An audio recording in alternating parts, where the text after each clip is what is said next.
Madame, mademoiselle, monsieur, bien le bonsoir à toutes et à tous. Heureux de vous retrouver pour ce nouveau numéro de l'émission. C'est l'heure du foot, le 9e numéro de la saison. Avec ce soir, un retour bien sûr sur cette affaire. Le Mouloudia d'Alger qui normalement doit rejouer son match de Ligue des Champions face à l'équipe donc des Buffalo du Bourgou. On aura dans quelques instants avec nous au téléphone le président du Mouloudia d'Alger, monsieur Annemasse. Nous parlerons également du CRB qui s'est brillamment qualifié au prochain tour où il devra affronter l'équipe kenyane de Gor Mahia. Et puis bien sûr, nous reviendrons longuement aujourd'hui sur la 3e journée du championnat professionnel de Ligue 1, 10 matchs au programme. Et puis si on a le temps, nous parlerons bien sûr des jeunes catégories et bien sûr de l'équipe nationale en compagnie de Sarah Derbel. Pour ce soir, j'ai le plaisir d'accueillir pour ce numéro de l'émission l'entraîneur du Parado Athletic Club, à savoir monsieur Hakim Malek. Bien le bonsoir, un plaisir de vous avoir sur le plateau de C'est l'heure du foot. Bonsoir Hakim. Bonsoir à vous, c'était un plaisir à moi aussi. Tardé de faire cette émission, donc je viens avec beaucoup de sympathie et beaucoup de sympathie. Plaisir. On parlera tout à l'heure de votre accent parce que j'aime bien votre accent. Également présente avec nous Sarah Derbel. Bonsoir Sarah. Bonsoir Hakim, bonsoir coach et bonsoir Abdelnour. Et voilà, présentation sans fête, fidèle à l'émission, Abdelnour Kawa, notre consultant. Bonsoir Abdelnour. Bonsoir Hakim, bonsoir Sarah et bonsoir à notre ami Malek. C'est vraiment un plaisir de le rencontrer puisqu'on se connaissait déjà quand il était au Mouloudia. Donc j'espère que cette émission sera très intéressante pour nos amis téléspectateurs. Allez, juste avant de rentrer dans le vif du sujet pour parler de la Ligue des Champions et bien sûr du championnat d'Algérie, première question, comme j'ai l'habitude de faire, ça se passe comment pour vous au Parado Athletic Club depuis que vous avez pris donc cette équipe? Très bien. Un club tranquille, un club structuré, avec un président cohérent, des jeunes volontaires, et puis voilà, après le reste, les résultats on les connaît, il reste encore du travail, mais il y a de la bonne volonté, donc il y a bon espoir. Des objectifs pour assigner pour cette saison? Est-ce qu'il y a eu ou est-ce que bon? Il y a eu maintien, former des jeunes et produire du jeu. Rester dans la continuité de la formation surtout. Oui, je pense que c'est le modèle économique du club d'abord. Après, peut-être se rapprocher plus d'une structuration européenne du jeu parce qu'aujourd'hui le Parado vend et exporte ses joueurs en Europe et à un moment ou à un autre, quoi qu'on dise, il faut rentrer dans certains critères. Donc on m'a pris pour ça et j'espère qu'à la fin de la mission, j'aurai atteint les objectifs. C'est normal qu'on vous souhaite. Abdelnour, une question? Ben non, puisqu'il connaît, Malek connaît déjà le football algérien, c'est vrai que là il vient de prendre le Parado. Il connaissait d'abord le Parado déjà des années précédentes.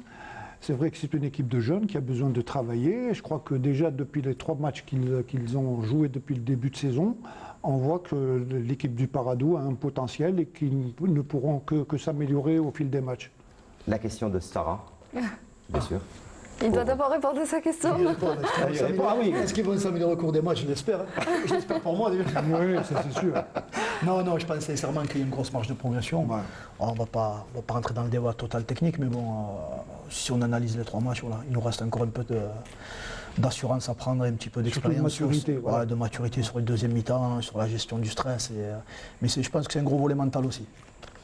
Très bien, pour ce qui est de ma question, donc vous nous avez déjà dit que vous ne jouez pas le même championnat, donc vous pouvez nous expliquer ce que ça veut dire? Ça veut dire que quand tu as des équipes de jeunes, tu ne peux pas avoir l'expérience. Quand tu as des joueurs qui ont 200 matchs de Ligue 1, ils ne réagissent pas de la même manière qu'un joueur qui a 3 matchs de Ligue 1. Il y a un moment dans le contrôle des émotions, l'habitude, la gestion de certaines situations, le joueur expérimenté sera toujours plus performant à un moment. Si on prend nos 2 derniers matchs, sur les 10 dernières minutes, si tu as 1 ou 2 garçons expérimentés dans l'équipe, je reste persuadé que tu finis avec la victoire. Aujourd'hui, on ne l'a pas encore. Mais en jouant des matchs, j'ai bon espoir que certains joueurs grandissent très vite pour pouvoir maîtriser cet aspect-là du jeu. Parce que l'aspect technique, l'aspect tactique, c'est une chose. Mais l'aspect émotionnel et gestion de situation, ça reste un des aspects principaux du football. C'est un travail à part. C'est un travail à part. C'est un travail qui se fait avec les erreurs. Allez, on va aller tout de suite parler donc de cette Ligue des Champions. Vous le savez, le Mouloudia d'Alger qui avait fait match nul à l'aller face à l'équipe donc des Buffalo du Bourgou, l'équipe béninoise sur le score d'1 but partout. Il avait gagné son match sur tapis vert pour absence de l'équipe adverse au match retour. La situation est un petit peu rocambolesque. Nous avons avec nous au téléphone le président donc du Mouloudia d'Alger, M. Abdelnasser Almas. Monsieur Almas, bien le bonsoir. Bonsoir. Alors, Monsieur Almas, la question qu'on se pose aujourd'hui, qu'est-ce qu'il en est de ce fameux match Mouloudia d'Alger face à l'équipe des Buffalo Bourgou, match retour de la Ligue des champions africaine? Sincèrement, c'est un vrai feuilleton. Nous, on a été surpris par cette décision de la Confédération africaine qui a décidé de faire rejouer le match. Ils nous ont fait deux propositions. Soit on trouve un plan de vol autre que celui de Air France. D'ailleurs, je me pose la question, on se pose la question tous. Pourquoi ils excluent le vol d'Air France alors qu'il y a une desserte Paris-Alger presque 4 jours par semaine, et ils nous demandent de proposer un autre plan de vol. Ce qui a été fait au début, c'est que nous avons obtenu toutes les autorisations au profit de ce club-là. Nous avons présenté un plan de vol avec l'heure d'arrivée du vol, et la preuve est que les officiels du match, les 3 arbitres ainsi que le commissaire au match sont arrivés à bord de ce vol-là. Donc ils ont fait le Caire, Paris, Paris-Alger. Et les Béninois ne sont pas venus. Voilà, maintenant que... Monsieur Almas, pourquoi est-ce que c'est au Mouloudia d'Alger de trouver un plan de vol pour l'équipe adverse? Ce qui a été imposé par la CAF et bien sûr approuvé par notre fédération. Parce que moi je le dis aujourd'hui que nous ne sommes pas aidés par la Fédération algérienne de football. Sincèrement, parce que quand on fait la comparaison par exemple avec la fédération béninoise, durant cette période d'une semaine, ils ont harcelé la Confédération africaine avec à peu près une quinzaine d'écrits, contrairement à notre fédération. Ils nous ont laissé nous-mêmes tout faire. Et aujourd'hui, le résultat, voilà, parce que eux, ils ont su comment faire un bon travail de coulisses pour influencer la CAF. Et nous, la victime, c'est le Mouloudia et le football algérien en général, parce que le Mouloudia, elle représente aussi les couleurs du pays. Aujourd'hui même, ils nous menacent au cas où on ne trouve pas un plan de vol. Et ils nous demandent de proposer à notre pays, ça délocaliser le match. Le match? Et ça, nous, il n'est pas question de le faire parce qu'il s'agit de la souveraineté du pays. Et même les règlements de la Confédération africaine stipulent qu'il y a un seul cas ou 2 cas où le match peut être délocalisé en cas de guerre ou de force majeure. Et ce n'est pas le cas pour l'Algérie. Nous sommes ni en guerre. C'est la réglementation Confédération africaine. Confédération africaine. Je ne sais pas d'où ils sortent ça, mais alhamdoulilah, grâce aux hommes, notamment, je remercie à l'occasion le ministre de la Jeunesse et des Sports qui nous a énormément aidés. En 24 heures depuis que nous avons reçu la décision de la CAF, on a pu tout régler. On a présenté un plan de vol Cotonou, Alger via Casablanca à bord de la Royale, et on a même obtenu toutes les autorisations pour que la délégation puisse venir. Mais j'en doute qu'ils vont venir, parce que sincèrement, pour être franc avec vous, nous avons eu une discussion déjà dès le début avec les représentants de ce club, qui nous ont dit qu'au début, juste après le tirage au sort, ils nous ont supplié presque de les prendre en charge en matière de transport et d'hébergement et de jouer les 2 rencontres à Alger. Pourquoi ça ne s'est pas fait alors? Chose que nous avons acceptée au début. Et pourquoi ça ne s'est pas fait? Malheureusement, il y a eu un jeu de coulisses aussi. Et paraît-il, leur ministre de la Jeunesse et des Sports a intervenu en leur disant qu'il s'agit de la souveraineté nationale. Donc on va vous prendre en charge. Il n'est pas question que vous allez jouer là-bas les 2 matchs. Nous, après ça, nous sommes présentés, nous avons affrété un avion, nous sommes partis à Cotonou, nous avons joué le match. Et arrivé là-bas, d'ailleurs, ça nous a fait rigoler à l'époque. Quand nous sommes arrivés à Cotonou, les responsables de ce club nous ont proposé de les embarquer avec nous à bord de l'avion que nous avons. Pour revenir avec vous sur Alger, voilà, pour venir jouer le match retour. Et après le match, ils nous ont demandé de les accompagner, de les déposer à Niamey. Chose qui est inconcevable quand même. Notre réponse a été claire. Nous avons fait notre part de marché. À vous de faire de même. Et maintenant, aujourd'hui, voilà ce qui se passe. Voilà ce qui se passe aujourd'hui. On est là. Avant de parler de la date du prochain match, Abdelnour Kawa, vous voulez poser une question à M. Almas? Oui, bonjour Président. Ça va là, Hinek. Non, je voulais, à travers tout ce que vous venez de dire, est-ce qu'il n'y aurait pas, à votre avis, une défaillance quelconque qui provient du Mouloudia? Non, pas du tout. Pas du tout, et les preuves sont là. Nous avons tout fait. Nous avons obtenu toutes les autorisations et nous avons présenté Bien sûr, là, on ne peut pas s'adresser directement au club béninois, donc on doit toujours, ni à la CAF d'ailleurs, on doit toujours passer par le canal de la Fédération algérienne de football, ce que nous avons fait. Voilà, maintenant... Si tout est réglé, tant mieux. J'espère que le Mouloudia se qualifiera pour jouer contre Sfax. Vous savez, je vais vous apprendre quelque chose. Pas loin qu'il y a 3-4 jours, le président de ce club béninois nous a fait une confidence, maintenant à prendre entre guillemets, bien sûr. Il a dit que nous, même si le match sera reporté, on ne pourra pas venir parce qu'on n'a pas d'argent. Nous sommes en train de faire tout ça pour éviter les sanctions de la CAF. Si vous avez des relations au niveau de la CAF, essayez de nous aider pour ne pas être sanctionnés. C'est clair, c'est clair. Donc c'est même pas sûr que vous rejouerez le 17 ou le 21 décembre. Nous, on est prêts pour jouer. Oui, pour jouer. Bon, je sais que le Mouloudia est prêt. J'espère que cette fois-ci, ils ne vont pas nous sortir aussi notre excuse. Eh bien, écoutez, Monsieur Almas, merci beaucoup pour toutes ces explications. On croise les doigts pour le Mouloudia d'Alger. Puis, bon courage. Et puis à très très bientôt, Monsieur le Président, et à très bientôt, Monsieur Almas, et bon courage pour la suite de la compétition. Merci. Hakim, c'est rocambolesque. C'est africain. Ouais, voilà, c'est africain. Après, qu'il se joue pas le match, j'ai pas de doute sur la qualification du Mouloudia, voilà. Donc ça serait bien qu'il joue en Algérie s'il doit jouer parce qu'on mérite notre match retour ici. Mouloudia est une équipe algérienne, elle doit aller le plus loin possible en Ligue des Champions et j'en serai le premier supporter en Ligue des Champions. Ah oui, ils vont représenter, comme l'a dit le président, donc les couleurs de l'Algérie. L'autre club, vous le savez, le Shabab Riadi de Belouizdad, qui s'est lui brillamment qualifié au prochain tour. Il affrontera l'équipe donc des Gor Mahia, l'équipe kenyane. Ce sera entre le 23 au stade du 5 juillet, le match aller. Le match retour se jouera entre le 5 ou le 6 janvier à Nairobi. Les Belouizdadis s'étaient imposés face à l'équipe libyenne sur le score de 2-0 au match aller et au match retour. Tant mieux pour les Belouizdadis, Hakim. Ah, tant mieux, tant mieux. Comme je dis, moi je suis un fervent supporter de la patrie, donc à partir de là, du moment où une équipe algérienne se qualifie, je suis content. Après le CRB, aujourd'hui c'est une équipe qui dégage la puissance, c'est une équipe dans la continuité, on en a parlé avant en aparté, voilà. Tu te rends compte que les équipes qui sont dans la continuité, à un moment ou à un autre, elles déroulent plus facilement. Donc aujourd'hui le CRB est dans sa lignée. La preuve en est, c'est qu'ils ont joué les 2 matchs de Coupe d'Afrique, ils ont marqué 4 buts, ils jouent contre la JSK, ils marquent 3 buts, donc sur les 3 matchs, ils arrivent à marquer quand même 7 buts, et en encaisser aucun, c'est quand même déjà une performance en soi.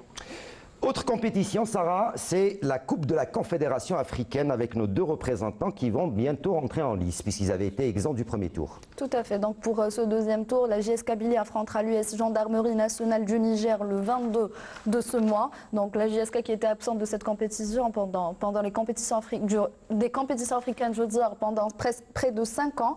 Pour ce qui est de le match retour aura lieu entre le 5 et le 6 janvier. Pour ce qui est de l'entente de Sétif, donc elle affrontera la Renaissance FC du Tchad, la même date, donc du 22 au 23 à l'extérieur. Et le match retour aura lieu en Algérie du 5 au 6 janvier. Hakim, les chances de ces 2 clubs, GSK et l'entente, en Coupe de la Confédération? L'entente, sur ce que je vois sur ce début de saison, c'est sérieux. Donc je pense que l'entente passera. Il joue à l'extérieur le premier match. Tout à fait, oui. Voilà, donc c'est un avantage. Après la JSK, il va falloir, aujourd'hui, ils sont un peu dans une période un peu difficile, mais ça peut être aussi un bon moyen pour eux de se relancer. L'important quand tu joues ces compétitions, c'est de bien gérer l'aller quand tu es à l'extérieur. Parce que tu sais très bien que sur tes terres, à un moment ou à un autre, tu pourras toujours faire la différence. Donc s'ils gèrent bien l'aller, la JSK, j'ai bon espoir pour qu'ils aillent au bout aussi, enfin de ce tour-là. Mais il va falloir qu'ils passent leur turbulence. Et c'est tout le mal qu'on souhaite aux clubs algériens qui vont représenter donc l'Algérie aux prochaines éditions de cette compétition, à savoir le 2e tour pour la Ligue des Champions et le 2e tour également pour la Coupe de la Confédération africaine. C'est ce qui nous emmène donc au championnat d'Algérie avec cette 3e journée qui s'est disputée vendredi et samedi. Sarah, juste avant d'en parler, qu'est-ce qu'il y a lieu de dire sur cette 3e journée par rapport aux 2 précédentes? Déjà moins de buts. Voilà, déjà, c'est ce que je voulais dire la semaine dernière. Moins de buts. Plus de matchs nuls. Voilà. Donc que des matchs nuls et moins de buts et moins de spectacles, on va dire. Ouais, c'est dommage. C'est dommage. Allez, on voit tout ça juste après le jingle de la Ligue 1.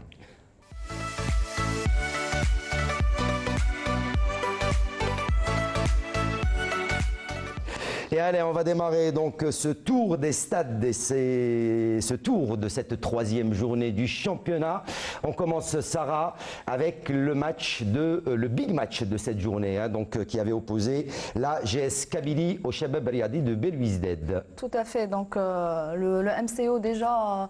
qui a déjà été battu 2 fois lors de la première et la deuxième journée. La GSK qui n'arrivait pas à trouver quand même, qui n'avait pas à créer des occasions lors de ce match. Donc, bon, par rapport aux 2 premiers matchs, on a vu quand même une meilleure équipe, déjà peut-être par rapport à la stabilité, par rapport à l'entraîneur, mais ce n'était pas l'équipe que peut-être les supporters de la GSK attendaient. C'est ce qu'on va voir dans ce résumé qui est commenté par notre collègue de la langue, plutôt de la chaîne nationale. Hein. Donc c'est M. Ben Salem qui avait commenté cette rencontre, une rencontre riche en rebondissements et où le Shabab Riadi de Belouizdad s'est imposé et a survolé cette rencontre. Avec ce résumé, on se retrouve juste après.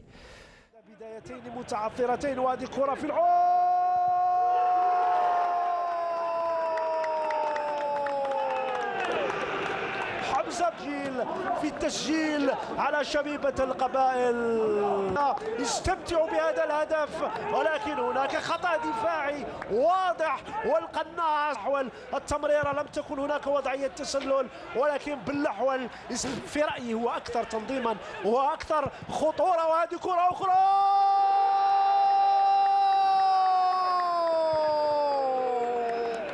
لاحظوا طريقة اللعب، التنظيم موجود، الانطلاق في هجمة وأمير، لكن مع هجومات خاطفة من فلاحي الآن لفائدة شبيبة القبائل. فلاحي تسديدة، ولكن وهذا ثابتي كرة أخرى لبلحوة ضاع على بوشار، كرة طويلة لكن يتدخل بنبوط يخرج ويبعدها. هذه لقطة التي تقدم فيها الحارس بنبوط اتحاد بالعباس سابقا، وهذه مخالفة منفذة. تبقى للفرصة، فرصة دائما مستمرة لشباب بلوزداد. ضاع الهدف الثاني أو بن شريفة، كرة طويلة دفع، ضاع هدف تقليص الفارق. الشبيبة تضيع فرصة مثل السعيود أمام اللاعب سوياد، تتحول الكرة لبالأحوال.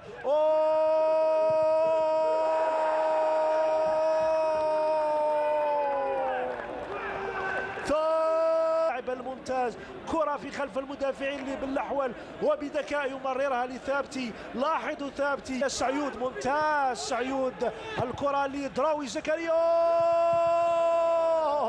ضاع الرابع بشبيبة القبائل. هذه العرضية من جديد المدافعين،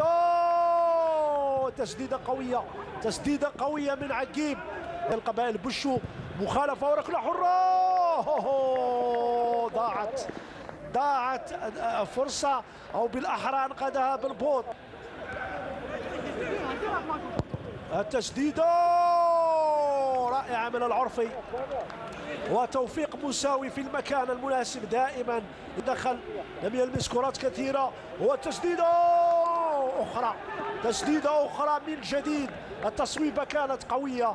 نهاية المباراة بفوز كبير 3-0 Abd Nour. C'est lourd pour la GS Kabylie qui espère jouer les premiers rôles cette saison. Non seulement c'est lourd, mais ça aurait pu être davantage. Hein. Belbout a fait un grand match, il a fait beaucoup de bons arrêts. Et bon, la JSK actuellement, depuis le début de saison, est confrontée à... D'abord, il y a eu le problème de l'entraîneur.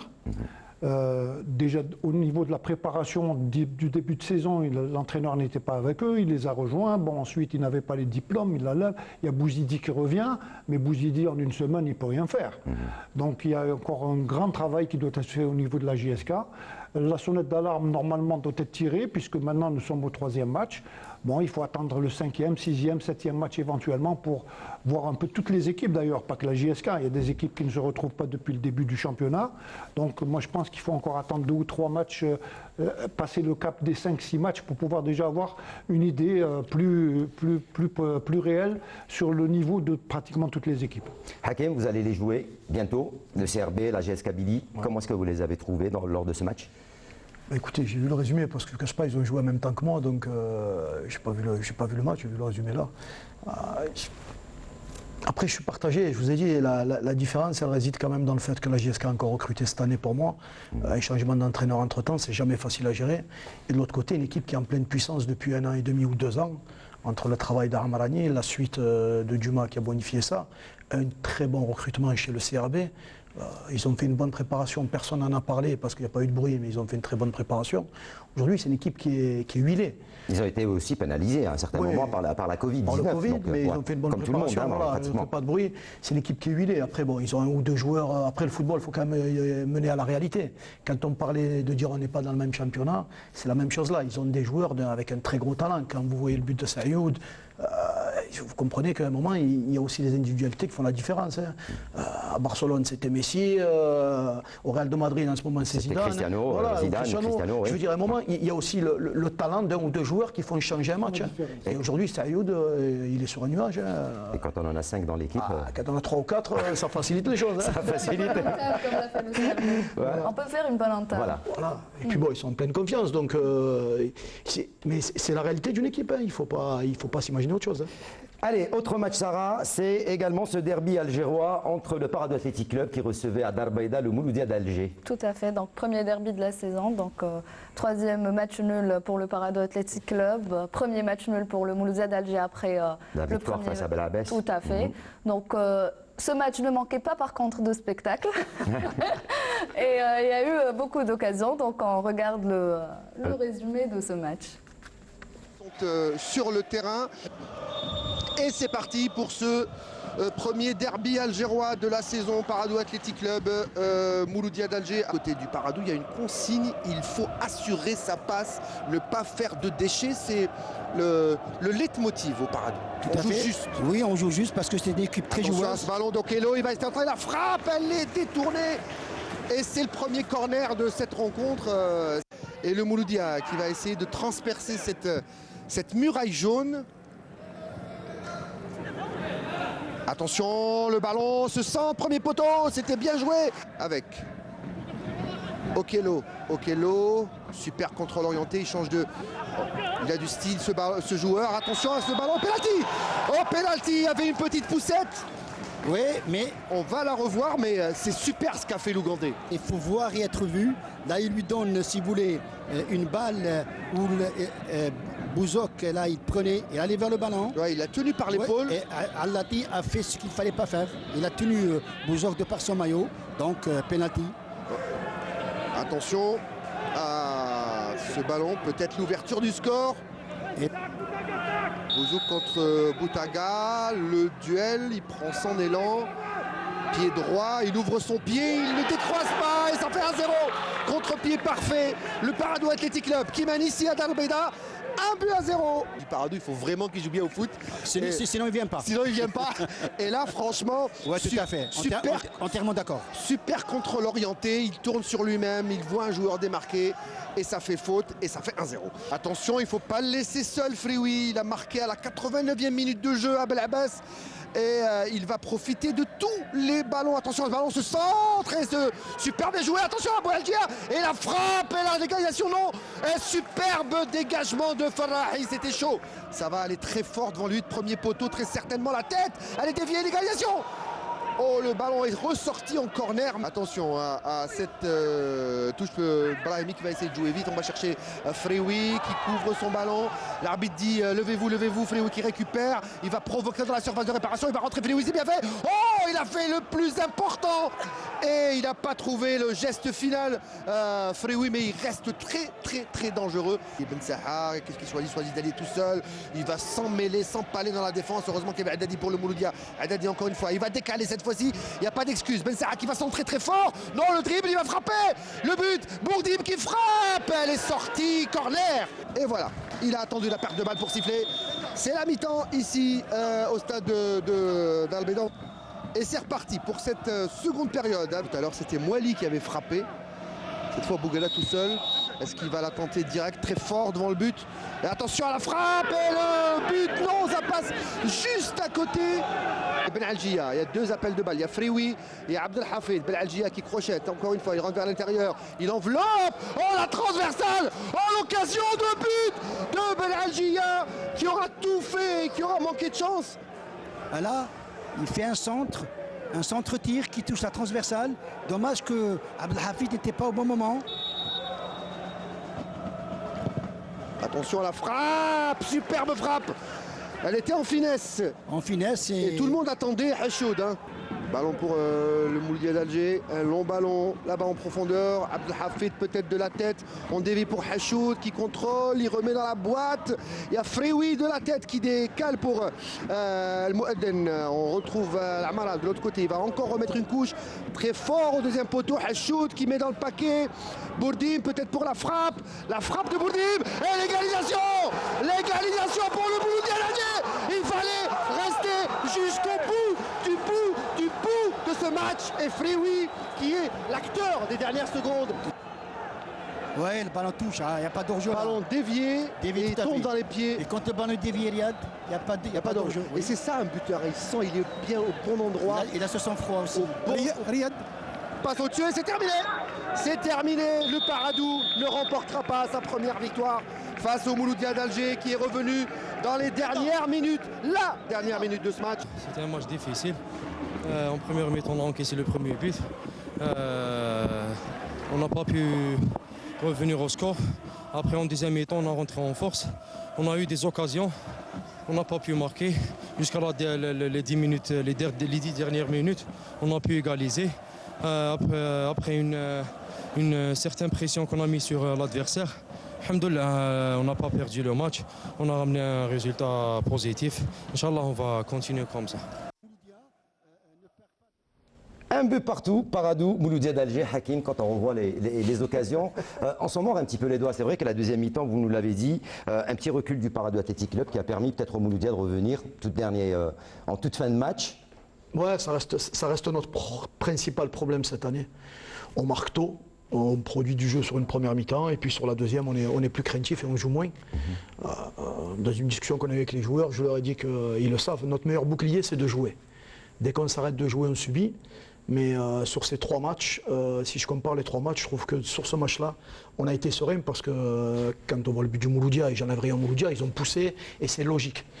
Ils peuvent marquer avant sur la barre, mais on ne peut pas imaginer qu'un joueur il va rester au sol et qu'il va couvrir un hors-jeu, c'est certain. C'est un but anecdotique pour moi. Mais voilà. Parce que dans le contenu, j'ai trouvé une forme de sérénité et de progression dans l'équipe. Après, tant que nous, on ne sera pas efficace offensivement, on subira encore ces problèmes. Voilà. Sarah ? Très bien, donc je voulais juste vous poser une question par rapport aux matchs nuls, beaucoup de matchs nuls. Pour le cas du Paradou, 3 matchs nuls d'affilée, comment on peut justifier ces matchs nuls? Ah, je ne le justifie pas. Non, mais pas juste par rapport au Paradou, mais par rapport au championnat. Déjà, les 3 journées, on a eu beaucoup de matchs nuls, mais là, vous pouvez quand même justifier ça en tant qu'entraîneur, donc... Non, il n'y a pas de justification. Aujourd'hui, quand tu reprends la compétition, on va y revenir. C'est le même discours que je disais. Après 10 mois ou 9 mois sans avoir joué, je pense qu'il y a beaucoup d'équipes qui sont craintives. D'abord, c'est pas facile. Ouvrir le jeu, c'est pas donné à tout le monde. Il y a des réactions quand une équipe marque, l'autre réagit. On l'a vu nous dans notre match, nous on a commencé à faire le jeu. On a marqué, on a moins joué. Le Mouloudia a poussé. Je pense que tous les matchs sont comme ça. Quand tu mènes au score, voilà, tu veux préserver le résultat et pour moi c'est la pire des choses à faire. Je pense que c'est ce qui se passe dans tous les matchs, mais dans 5-6 matchs, je pense que ça sera beaucoup plus débridé. Abdelnour, sur ce match, Mouloudia, Paradou. Sur ce match, bon, de toute façon, même sur les 2 matchs que le Mouloudia a joué, il faut remercier quand même Fruy parce qu'il marque 3 buts. Bon, il y a des buts heureux, c'est sûr. Mais ça, quand on voit un peu le deuxième but qu'il marque à Belabès, c'est à peu près le même genre de but qu'il marque contre le Paradou. Hein. Ouais, mais ce que je t'ai dit tout à l'heure, sur le but qu'il met là, je trouve qu'il est intelligent dans ce qu'il fait parce qu'il faut regarder l'action. Justement. Il reste devant le joueur allongé. C'est ça le vrai attaquant. Exactement. Dès qu'il a une occasion, il la met dedans, quelle qu'elle soit. Donc moi, ce que je voudrais revenir, puisque Sarah en a parlé tout à l'heure, c'est un peu sur les matchs nuls. Vous savez, juste à titre indicatif, sur les 54 matchs qui ont été joués depuis le début de saison, il y a eu près de 34 matchs nuls. Donc c'est énorme. Il y a 11 équipes qui n'ont encore pas marqué, qui n'ont pas gagné. Voilà, qui n'ont pas encore gagné. Il y a 6 équipes qui ont eu 3 matchs nuls, à l'image du Paradou. Mais ce que je voudrais dire ici, c'est que, comme on en a parlé tout à l'heure, c'est qu'il faut attendre encore 3 ou 4 matchs pour voir, pour que d'une part le niveau soit beaucoup plus élevé. Et là, à partir de là, on verra quelles sont les équipes qui vont se dégager sur le haut du tableau, parce que pour l'instant, tout est encore flou. Allez, la suite de ce championnat Sarah avec le derby à l'est du pays. Tout à fait, donc l'entente de Sétif, premier au classement, deuxième.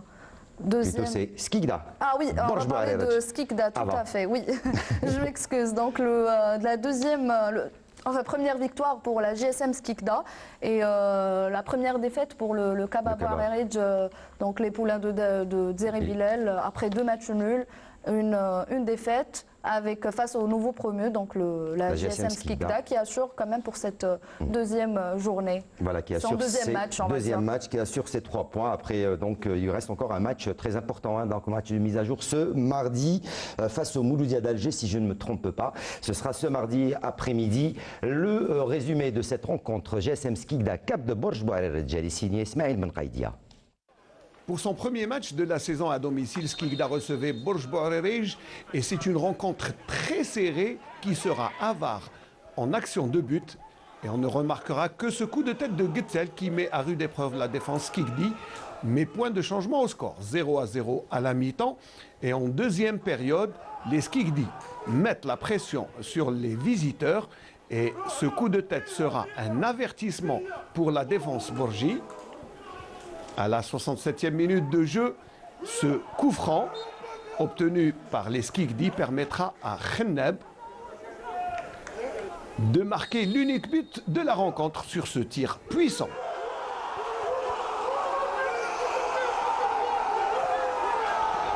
Le défenseur buteur sera mis à rude épreuve en fin de match avec ce retour de Getzel, mais la défense Skikdi tiendra bon jusqu'à la fin de la rencontre en dépit de cette transversale. 1-0, un petit but qui fait le bonheur des Skikdi pour ce premier match à domicile. الحمد لله يا ربي احنا درنا اللي علينا باسكو ما يخفاش عليك باللي كنا باغيين 3 بوان. الحمد لله وصلنا عليهم يعني مع كل الجهود يعني تاع المدرب والستاف جماعه اللي عاونونا. نشكروا جميع اللي ساهم في الفوز هذا ونهديو الانصار تاعنا اللي راهم غايبين بالمناسبه. نقول الكرات الثابته كانوا عندنا عده كرات على بالنا بلي اسمه من الفريق برج بوعريريج فريق كوريا فريق اللي كما نقولوا عنده بون غاباري ديريير اللاعبين اللي ما لازمش نلعبوا الكره الطويله كنا نعوزوا نلعبوا الكرات القصيره. احنا جينا هنا باش نديروا نتيجه ايجابيه مي ما نقولش الحظ ما ساعدناش بالاريتي اون انكيسي ان بي اون فولي ريفونير يعني في لو سكور اي تو ما نجمناش نولوا مي اليوم اون بونس لي 3 ماتش هادو اللي مازالوا اللي راهم جايين في اون سيمان نلعبوا لي 3 ماتش يفو بيان لي بريباري هذه. Abdelnour, 3 points pour Skikda face au Kaba. Le Kaba qui nous avait peut-être un petit peu impressionné en cette entame de saison. Là, il chute face à la GSM Skikda, le nouveau promu. Bon, Skikda, après 33 ans d'absence au niveau de la division 1, il retrouve cette division. Bon, c'est vrai que Borj actuellement est en train de se rechercher. Avec tous les problèmes que l'administration a pour la gestion de ce club, je crois qu'ils vont encore souffrir énormément. Maintenant, ça se répercute automatiquement sur le rendement des joueurs. Hein. Maintenant, Skikda a fait le match qu'il fallait, ils ont empoché les 3 points, c'est tant mieux pour eux.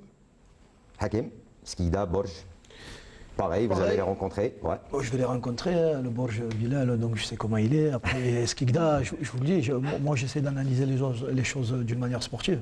Ça reste une équipe qui est dans la continuité dans le travail. Et je le dis encore, les équipes qui ont gagné sont très souvent les équipes qui sont dans la suite. Hein. Ils sont montés, ils ont gardé une base. Donc un effectif qui se connaît, des automatismes. Et à partir de là, à un moment ou un autre, ça paye. Voilà. Ah ouais, le travail et ça paye. Et la continuité.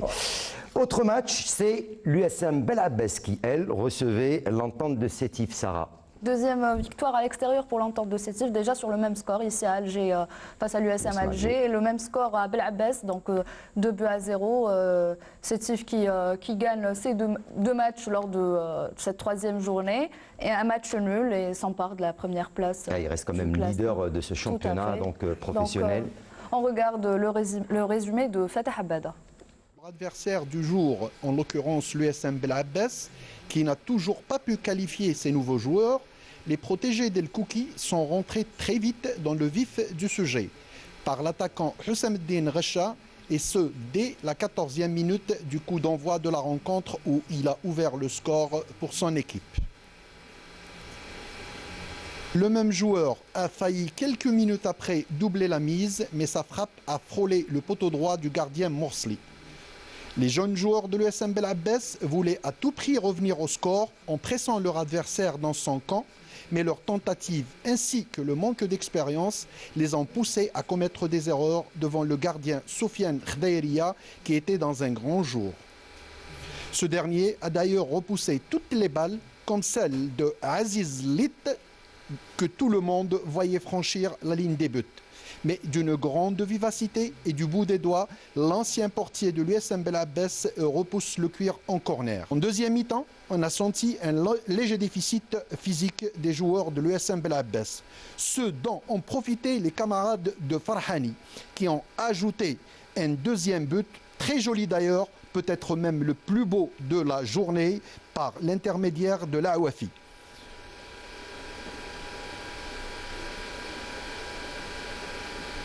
Cela a affaibli les gars de la Mekera qui se sont contentés de quelques roches qui n'ont pas inquiété la défense adverse. Les visiteurs ont failli ajouter le troisième but à plusieurs reprises, tantôt par Racha, tantôt par Dermoum et le remplaçant Amora. Mais leur frappe manquait de justesse. Même le rentrant Fellahi a failli ouvrir son compteur de buts, mais un grand Morsli était là à la parade. Les dernières minutes de la rencontre n'ont rien donné jusqu'au coup de sifflet final de l'arbitre sahraoui.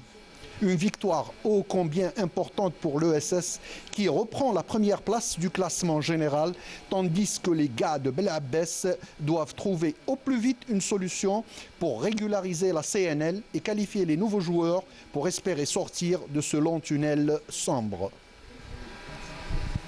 تقريبا كنا نوعا ما خارج الاطار، هذا راجع للتعب.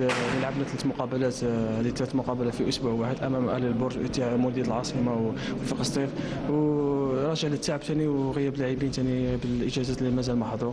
ان شاء الله الاداره تقوم عليها ان شاء الله ويجيبوا الاجازه الله باش نكونوا في المستوى ان شاء الله قدام ان شاء الله. الحمد لله يا ربي. وين شوف المقابله اليوم ما كانت سهله، وين شفنا بالعباس وين يطبقوا كره جميله. الحمد لله احنا شفنا الخصم امام مولوديه الجزائر، عرفنا نقطة القوة ونقطة الضعف تاعو. الحمد لله وين لعبنا عليها اليوم، والحمد لله سما المقابلة هذه نقولوا عاودنا رجعنا لي دو بوا اللي راحوا لنا في صطادنا. الحمد لله احنا سما الفريق تاعنا احنا دائما يلعب برا ولا داخل، لوبجيكتيف تاعنا 3 بوا. الحمد لله يا ربي احنا جينا على جال 3 بوا عاودنا ولينا بها ان شاء الله. مشروعنا الكبير والكبير جدا هو أكاديمية وفاق سطيف، هذا هو المشروع الوحيد. وبعدها راح ندخل في الاكتتاب الجماهيري بأنه وفاق سطيف راح يكون أول نادي في الجزائر ليفتح رأس ماله لكل الأنصار، لكل المحبين الفريق من حقهم اقتناء أسهم ويصبح مساهم في النادي. Hakim Sétif également, qui joue les premiers rôles cette saison, qui annonce la couleur dès l'entame de cette saison. Encore une belle victoire, 2-0 face à une équipe qui patauge encore dans des soucis. L'USM Belabès avec ses joueurs qui ne sont pas encore qualifiés. Ça ne doit pas être facile, ce qui est certain, ni pour l'entraîneur ni pour le club. Après, à Belabès, j'ai vu de bons jeunes malgré tout. J'avais vu leur match contre le Mouloudia. Donc j'ai vu des jeunes joueurs qui ont répondu quand même présent et qui ont mouillé le maillot pour leur club. Tant qu'ils n'auront pas réglé leurs soucis, ça sera toujours compliqué. Après Sétif, on sent, j'avais vu le match contre l'USMA, on sent une équipe quand même qui a beaucoup de confiance. Et puis avec les résultats, on sent une grosse force collective. C'est peut-être la... Beaucoup de jeunes également. Ouais, beaucoup de jeunes, mais bien mélangé. Avec la création de l'académie bientôt. Voilà. Bien mélangé avec quelques anciens comme Karaoui et tout le reste qui tiennent bien la baraque. Parce que c'est quand même important d'avoir des garçons qui mettent sur le rail des jeunes, qui leur permettent à un moment de ne pas sortir du chemin et de s'exprimer totalement. Aujourd'hui, moi je sens une grosse puissance cette équipe de Sétif et je trouve que c'est une belle équipe de contre. On l'a vu contre l'USMA sur leur but à la fin, en 3 passes, ils sont arrivés au bout. Il faudra faire attention. À préparer le match. À préparer sérieusement. Et encore une fois, Kouki, ça fait 1 an et quelques qu'il est là. Ouais. Il fait doucement, doucement. Abdelnour. Ouais, je suis totalement Hakim. Sétif maintenant est une équipe qui est bien rodée. Ils n'ont pas eu beaucoup de départs d'une part, ils ont gardé le même effectif, plus l'incorporation des jeunes espoirs, donc ça donne une équipe qui est en train de carburer. Maintenant, sans enlever le mérite de Sétif sur le match qu'il gagne à Belabès, quand on revoit les buts qu'ils ont marqués, c'est pratiquement 2 erreurs défensives, surtout le premier. Ouais, le premier et le deuxième. C'est vrai qu'ils auraient pu encore marquer davantage. Belabès actuellement est en train de broyer un peu le noir. Pourquoi? Bon, ils ont toujours des problèmes au niveau de la qualification, voilà, des licences de leurs joueurs. Je pense que quand ils vont récupérer leurs joueurs, l'équipe sera beaucoup plus stable et pourra aller de l'avant. Allez, autre match, c'est le CS Constantine, les Senefers qui eux aussi ont du mal à rentrer dans ce championnat professionnel de Ligue 1 depuis l'entame de la saison. Abdelkader Amrani qui a tout tenté, malheureusement tenu en échec encore une fois par une belle équipe de l'AS Schlef qui n'a pas fait le déplacement donc à Constantine en victime expiatoire. Abdel Nourkawa 0-0 entre le CS Constantine, l'AS Schlef qui tient la dragée haute à cette équipe du CS Constantine qui n'arrive toujours pas à aligner un jeu plaisant comme elle a eu l'habitude de le faire les saisons précédentes. Amrani l'a déjà dit, hein, actuellement il est en train de rechercher l'efficacité au niveau de sa ligne d'attaque. Il n'arrive pas encore à trouver les solutions qui doivent s'imposer à ce titre. Maintenant, Schlef, on est habitué depuis la saison passée à les voir, c'était pratiquement la meilleure défense de la saison passée. C'est vrai que leur premier match, ils encaissent 3 buts, mais là, sur le second et sur le dernier match qu'ils jouent contre le CSC, on voit que c'est une équipe qui se défend très bien. Et ils ont exactement également le même problème offensivement. L'année passée, ils en ont souffert. Je pense que cette année, j'espère qu'ils vont trouver les solutions nécessaires. Hakim, malgré le renfort, hein, donc on avait vu le fameux Ben Tahar qui est venu dans cette équipe. Par contre, là, ils ont buté sur une belle équipe du CSK, de l'AS Schlef. D'abord, il les a trouvées les solutions offensives contre moi. Oui, bon, déjà, voilà. Il a égalisé. Voilà. Ouais, mais il les a trouvées, il a mis 2 buts. C'était sur des individualités, voilà, qu'on n'a pas vu dans ce match. Et sur une grosse erreur de notre part quand même, il faut le reconnaître sur le deuxième but. Mais c'est pareil, Amrani travaille, il construit une équipe, trouver des équilibres de jeu et trouver de la confiance à un joueur pour marquer, pour être efficace devant le but. Moi, je le vois chez moi. Hein. Vous l'avez dit tout à l'heure, on a des occasions, on ne met pas au fond. Il y a aussi une part d'individu, c'est-à-dire que le garçon, il faut qu'il trouve sa confiance, il faut qu'il trouve son chemin dans l'équipe. Tant qu'il n'aura pas trouvé ça, ça sera aussi difficile pour lui que pour moi ou que pour le Mouloudia, parce que ça ne marque pas beaucoup de buts, à part Frioui. C'est pas évident d'attaquer. Défendre, c'est plus simple à travailler. Attaquer, ça demande beaucoup plus de justesse et de talent. Et on dit que la meilleure attaque, c'est la défense. Souvent on dit que pour bien attaquer, il faut bien défendre. Il faut bien défendre pour attaquer. Voilà. Et pour l'AS Schlef, par contre, il a tout résumé, hein. Grosse défense. Après le reste, je vous dis, c'est difficile de me prononcer, j'ai pas vu le match. Donc l'équipe, je la connais pas du tout. J'ai vu le résumé maintenant, donc c'est difficile de porter un jugement. Quand j'aurai visionné un match, je vous dirai. Allez, dans quelques instants également, nous irons faire un petit tour avec donc notre collègue de la station régionale, Zakaria Touhami, qui lui s'est rapproché de ce nouveau joueur du CS Constantine, Ben Tahar, qui a fait sensation la semaine dernière. On l'écoutera tout à l'heure dans une interview particulière. Tout de suite, on va écouter les réactions de fin de rencontre de ce match entre le CS Constantine et l'AS Schlef. خاصة ضد فريق كبير، فريق عريق شباب قسنطينة، ونظن بلي احنا فريقنا دخل بأكثر إرادة، أكثر قوة. هذا التعادل راح يحضرنا من ناحية نفسانية أكثر لمقابلة شبيبة القبائل اللي حتكون كذلك مقابلة صعيبة، مي احنا راح نحضروها كما ينبغي مع دخول بعض اللاعبين اللي كانوا غايبين اليوم كبالجلالي، كبالعويدات، كبالحملة، كابو قطاية. نظن بلي هذو اللاعبين كانوا واجدين، نظن بلي كانوا راح يساعدونا بزاف. لازم نقول لك الشوط الأول كنا غايبين تماما، وهذا راجع طبعا قلتها ونعاود نقولها. ارضيه الميدان صعب انك تلعب فيها وتحط الكره في الارض، سيرتو كي تلعب مع فريق اللي عنده خطه دفاعيه محته، يعني تقريبا 10 لاعبين الخلف، والحاله تاع ما تسمحلكش باش تلعب قصير، يعني ما تقدرش حتى تتحكم في الكره. هذا ما يبررش ثاني المردود اللي ما كانش كما كنا، يعني الشيء اللي تقلق منه ان سارتان مومون في التدريبات المردود تشوفوا زي، وفي المقابلات الرسميه تشوفوا زي، خاصه هنا في قسنطينه. بون جاتنا فرصتين يعني ساهلين ضيعناهم، هذا من قله التركيز والتسرع. دون لونسومبل ما شفناش كوره، شفنا دفاع وهجوم، صراحه يعني مش هذا هو المردود اللي نتمناه. Et voilà donc Abdelkader Amrani qui dit c'est pas vraiment le rendement que j'espérais pour cette rencontre. Il attend un peu plus de ses joueurs. Je vous l'avais dit tout à l'heure, l'interview, j'allais dire le gros plan, l'interview de cette émission sera consacrée donc à Ben Tahar, la nouvelle coqueluche du CS Constantine. Il a été approché par le jeune journaliste de la station régionale de Constantine, Zakaria Touhami, qui a voulu en savoir un petit peu plus sur ce joueur qui vient de la division 2 française. On suit l'interview, on se retrouve juste après.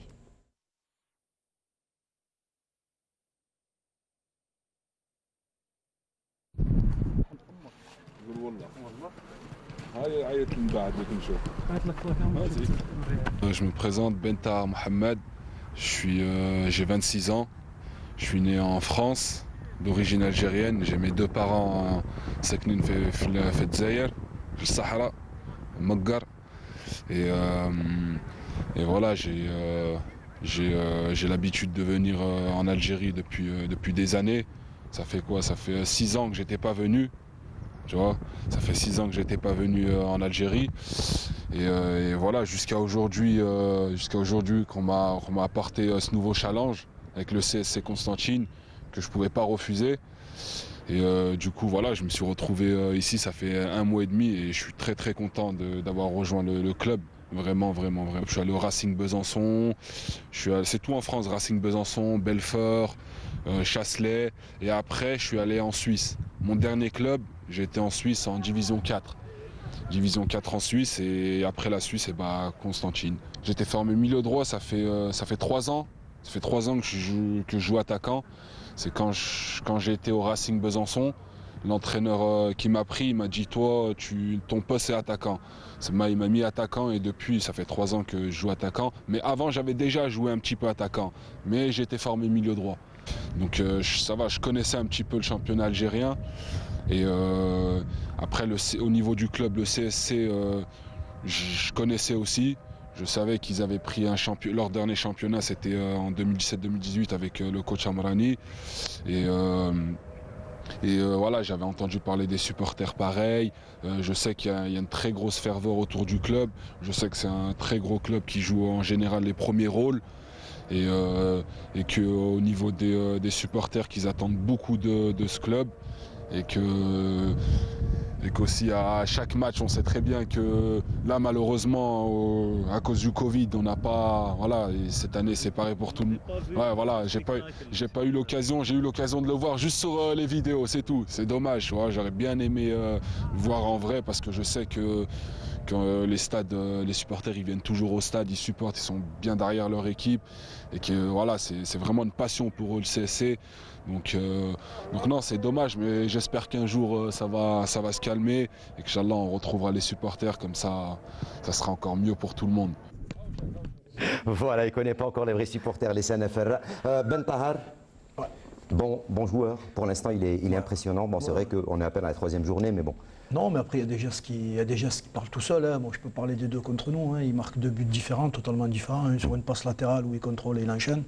Et le second, il reçoit un ballon aérien où, dans les 16 mètres, il fait contrôle-frappe en moins de 2 secondes et il a loge sur la lumière. Donc, l'extérieur du pied. Il démontre un talent et puis surtout une prise de risque qu'il faut quand tu es attaquant. Parce qu'à un moment, il faut oser quand tu es attaquant. Si tu es fermé et que tu as la crainte, tu ne marques pas de but. Donc lui, il a ça. Bon attaquant. Allez, autre match qui s'est soldé également par un score nul de 0 partout. C'est le Nasr Hussein Dey Abdelnour Kawa qui recevait l'AS Ain Mlila. Et là encore, 0-0 entre ces deux formations. On pensait un partout. Excusez-moi. Excusez-moi, Nad, excusez-moi. 2 pénaltys, voilà.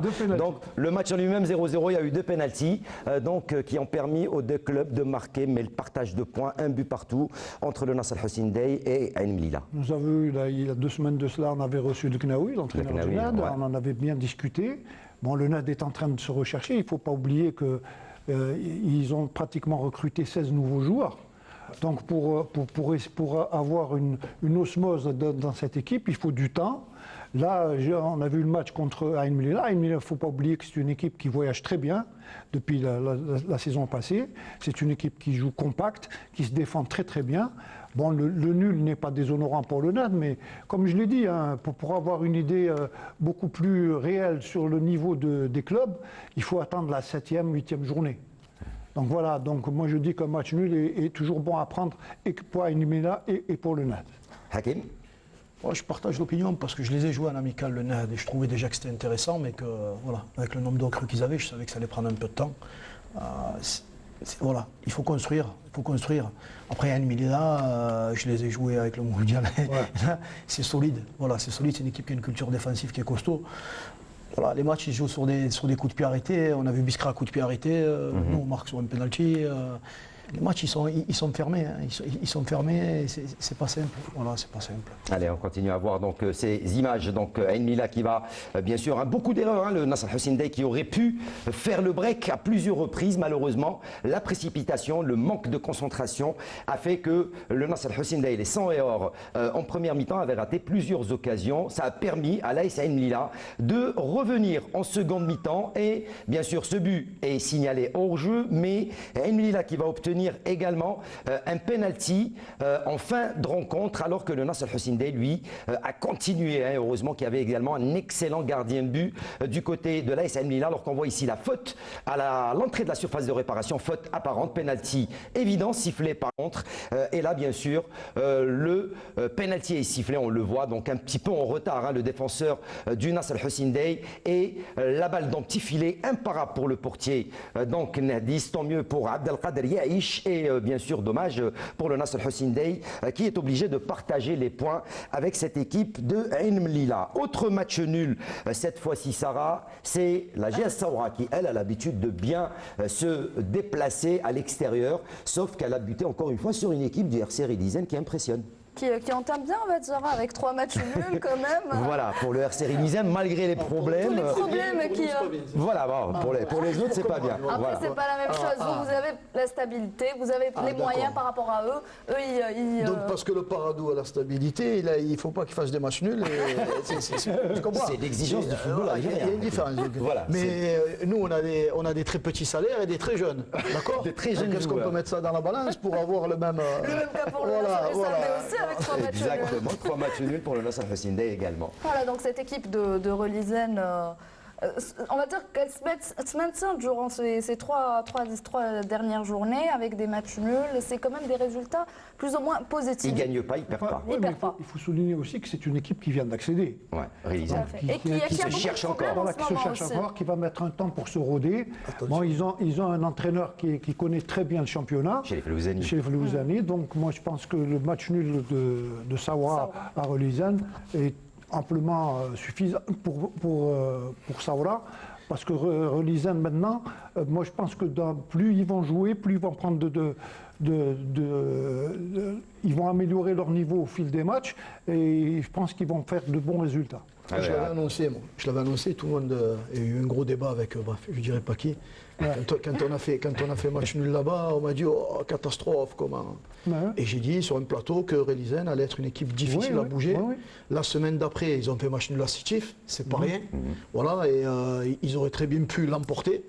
Parce que j'ai suivi le match. C'est en train de tenir en échec les ténors, hein. Paradou, Sétif, il ne faut pas oublier également. Voilà. Il ne faut pas oublier également que Saoura a des joueurs chevronnés. Hein. Attention, Saoura, c'est une très très belle équipe. C'est pour ça que je vous dis, ils ont des joueurs qui ont une très grande expérience. Et l'année passée, ils étaient au haut du tableau. Cette année, ils vont être là. Ils seront également arrivés. Absolument. Mais Relizane sera, je vous dis, c'est une équipe difficile à bouger. C'est une équipe difficile à bouger. Et qu'on ne pense pas que c'est une petite équipe du championnat. Voilà.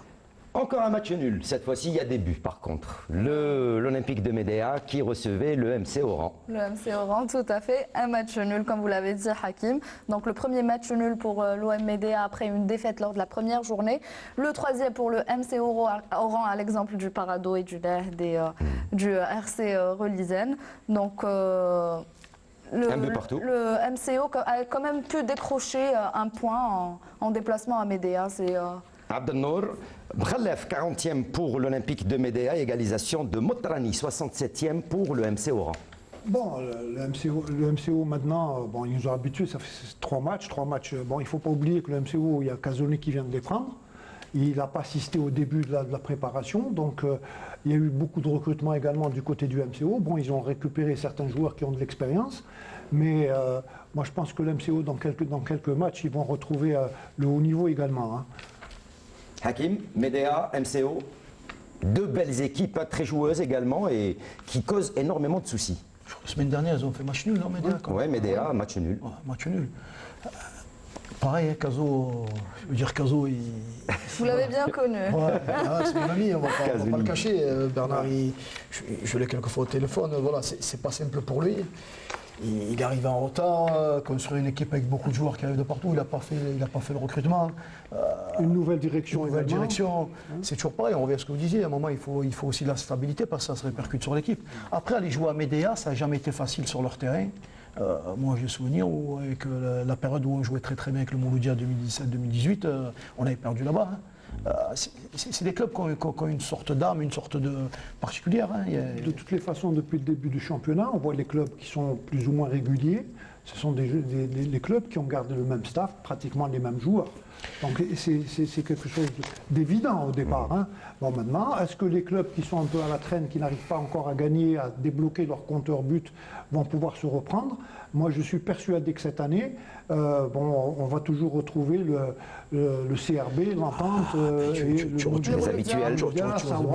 Les habitués. C'est les équipes taillées pour ça. Après, tu auras une ou deux surprises. Taillées, mais qui ont gardé pratiquement le même staff et pratiquement le même effectif. Pas beaucoup de changements, pas de chamboulement pour cette équipe. Allez, autre match nul, encore un 0-0, Sarah, entre le NC Magra et l'US Biskra. Bah oui, il n'y a que des 0-0.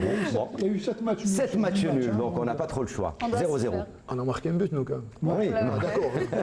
Mais on parle des 0-0. Donc 7 matchs nuls pour un championnat, c'est vrai que... 0-0 des fois. Voilà, le 0-0, donc qui n'arrange ni le NC Magra ni l'US Biskra en fin de compte pour le classement. C'est peut-être un point positif pour Biskra parce que c'est difficile d'aller arracher un match nul à Magra. Déjà, Magra a retrouvé son stade, on l'a vu lors du premier match face à l'AS Sochlev. C'était quand même un match difficile, mais Magra a pu quand même décrocher la victoire. Lors de ce match, c'est un point positif pour Biskra et peut-être pas pour le NC Magra puisqu'il n'a pas fait grand-chose. Il est tenu en échec à domicile. De toutes les façons, aujourd'hui, et puis je pense que tant qu'il y aura la crise de Covid, on joue pratiquement sans spectateurs. Donc moi je pense qu'une équipe qui voyage, automatiquement, ils ne se sentent pas tellement sur des terrains dépaysés. Voilà, dépaysés. Pratiquement des matchs sur... C'est des terrains neutres, pratiquement. Pratiquement. Justement, Hakim, le fait de jouer sans supporter, avantage ou inconvénient? Ça dépend pourquoi. Pourquoi et pour qui voilà, pourquoi et pour qui, c'est ça la question. Et pour qui aussi. Pour vous, il n'y a jamais eu de souci, au contraire. Pour les jeunes du Paradou, c'est une habitude pour eux de jouer sans supporters. Mais je reste persuadé que le 12e homme... Ils ont été plus efficaces le jour où ils ont joué devant des supporters. On peut regarder les stats de cette équipe et je pense que voilà, leur grand match, ils ont souvent fait quand il y avait du monde. Et parce qu'eux aussi, ils ont besoin un moment de ce piquant. On dit souvent que le 12e homme a son importance dans un match de foot. Et là, c'est vrai que même s'ils sont derrière, même s'ils sont sur les fenêtres, un peu sur les toits ou un peu plus haut, mais les supporters sont toujours là, derrière.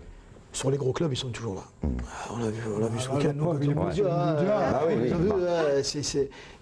Quand tu es dans la difficulté, c'est certain que c'est quelque chose d'exceptionnel. Tu as besoin de supporters. Ouais. Un joueur, quand il est dans le dur, il va chercher quelque chose pour se motiver, naturellement.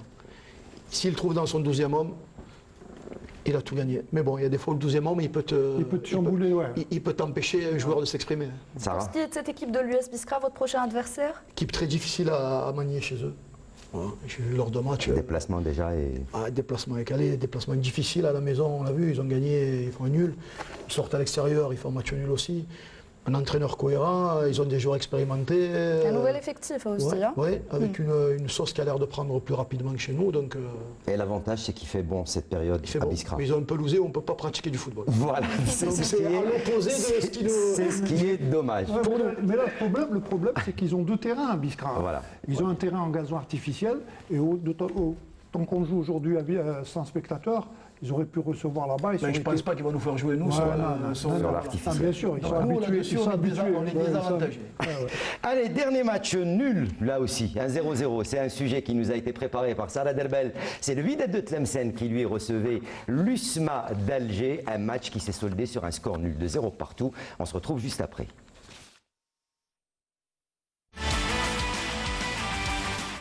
Deux nuls qui se suivent et un début de saison tout juste moyen pour les Rouges et Noirs. Cette fois-ci, c'était face au nouveau promu, le Waad Tlemcen en l'occurrence. Pour revenir à la physionomie du match, la première mi-temps était plus ou moins équilibrée. Le Waad Tlemcen a légèrement dominé cette première partie en mettant une certaine pression sur la défense usmiste, mais n'ont pas pu marquer le but libérateur. Du côté de l'USM Alger, les joueurs n'ont pas réussi à créer des occasions pour ouvrir la marque. Et c'est sur un score vierge que les deux équipes se sont quittées à la pause. En seconde période, les coéquipiers de Abderrahim Hamara sont rentrés plus motivés pour marquer un but. Les joueurs de l'USM Alger ont montré une bonne maîtrise de balle et se sont procurés plusieurs occasions franches, mais sans pour autant parvenir à trouver une solution. Les protégés de Aziz Abbas, quant à eux, ont tout tenté, mais n'ont pas pu trouver la faille dans la défense des visiteurs. C'est donc sur un score nul et vierge que cette rencontre s'est achevée, un résultat qui n'arrange aucune des deux équipes, tous deux en quête d'une première victoire. نقولوا الحظ بتاتر خاننا باسكو ولكن ما نفشلوش رانا في الجوله الثالثه ملاحظه نقولوا باللي دوبوي جوي 2020 حتى ليومنا هذا يعني ما انهزمناش كومام في الملعب بتاعنا انا غاردي لانفيسيبيليتي في العقيد لطفي ان بو دو ريغري نقول بتاتر في رميه الجزاء باسكو سجلنا هدفين بون انتوما ادرى يعني بالشرعيه تاعهم ماشي من الشرعيه تاعهم ولكن البينالتي جو بونس بلي يافي ان بينالتي يافي توشاها بيدو في لا سيرفاس ريباراسيون بون ما نعرفوش القوانين كيما هما بوتيتر نعرفوا ندربوا ما نعرفوش القوانين مي كوميم جو سوي ساتيسفي دو مون ايكيب. كنا حابين نولوا بلي 3 بوان باش كيما يقولوا بنحققوا نتيجه ايجابيه اللي تخلينا نكملوا في المسار تاعنا ندخلوا في كيما يقولوا في البطوله بيان. مي كيما قلت كانت عندنا خساره في استادنا في بولوغين مع وفاق سطيف. مي هذا الديبي تاع الشامبيونو ما يخفالكش صح جانا بالك شويه صعيب حنا اليوم باسكو بالك لاري تاع 8 موا هذاك ولا ما على باليش. مي بون حنا نقولوا لي سيبورتر ان شاء الله اللي راهم واقفين معنا نقولوا لهم ما تقلقوش وقفوا معنا توجور كملوا كيما راكم. Abdelnour, le Wydad et l'USMA d'Alger qui n'arrivent toujours pas à démarrer cette saison. Le Wydad, c'est comme un peu à l'image de Relizane. Ils viennent d'accéder en Division 1, donc ils sont en train de faire un peu leur avec un expérimenté Abbas leur rodage au niveau de cette division. L'USMA, tout le monde connaît les problèmes. Avec Thierry Froger qui arrive aujourd'hui, normalement. Il est arrivé à Alger. Depuis le début de saison, avec leur entraîneur Ticolini, un changement d'entraîneur. Un changement d'effectif aussi. Un changement également d'effectif, donc ils vont tarder également à se roder. Mais je pense que l'USMA va pouvoir sortir la tête de l'eau dans quelques matchs. Hakim? Ouais, je n'ai pas de doute là-dessus. Tu changes 2 fois d'entraîneur, déjà c'est compliqué, le joueur de s'adapter. Et quand je vois le résumé, je pense qu'ils n'ont pas eu beaucoup d'efficacité offensive, parce qu'on a vu le nombre d'occasions. Encore une fois, c'est la même réalité, quand tu ne scores pas, c'est difficile. Thierry Froger, entraîneur, un avis là-dessus? Non. Vous connaissez? Non. Non, je ne connais pas du tout. Il y était, il est parti, il revient. Voilà, je ne connais vraiment pas. J'ai vu son travail, il a été champion, non, c'est ça? Ouais, il a été champion avec l'USMA. Il a pris la suite de quelqu'un, non? Mais je ne connais pas du tout, donc j'y souhaite bonne chance. Ah oui, et on lui souhaite bon courage avec l'USMA d'Alger. Allez, tout de suite, résultat, classement et le programme de la semaine prochaine. Bien sûr, on vous donnera tout à l'heure les matchs de mise à jour qui aura ce mardi, télévisé bien sûr et en direct sur les chaînes de la télévision algérienne. Allez, résultat, classement et programme du week-end prochain.